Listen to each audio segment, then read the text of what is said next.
Hi everybody, I hope you are doing well. Today we'll talk about how to fix or how to solve the problem of Upwork talent you good settings.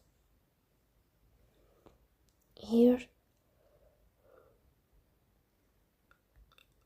you will go to apps, default apps, app settings. Here in this page you will go to above to search about Upwork talent. Here in this page you will go to first stop and you will click OK.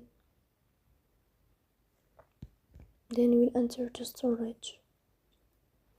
Here you will click on clear cache.